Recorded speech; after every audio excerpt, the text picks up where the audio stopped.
we had our sea rations, and of course there was stuff in those sea rations that we just didn't really give two hoots and a holler for. So, excuse me, we would give our rations that we didn't want to the refugees, and we had those chocolate bars. We give those to the kids, and you never think, well, maybe they might be diabetic. It was something that they could chew on. Yeah. One thing, when we were up in North Korea, I don't know whether you've ever heard this story about the Tootsie Rolls.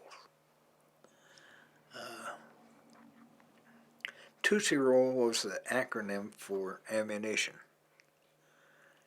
and we were running low on ammunition. So we kept hollering for Tootsie Rolls, and some young lieutenant over in Japan thought we wanted Tootsie Rolls. So he loaded up 2 of those great big pallets of Tootsie Rolls. Well, before, when those transports would drop food, and ammo, it was coming down, and the prevailing winds were carrying over, and a lot of it were landing in the Chinese lines. So we were actually supplying the Chinese for quite some time. Well, this young pilot had just dropped a couple of drops, and seen what had happened. So he backed up about 5 miles and dropped, and this drift came, and the Tootsie Roll landed with us. And so we broke those Tootsie Rolls out, and we stuffed them in our pockets. It was cold, and they were frozen.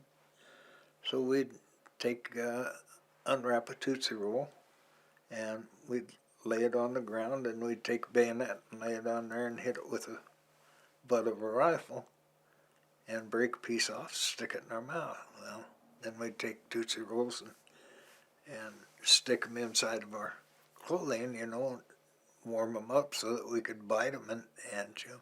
Somebody said, well, I bet you don't eat a Tootsie Roll now. I said, I'll bet you go out there and look on the counter in my kitchen, and there's a big jar of them out there. I have Tootsie Rolls in the house all the time.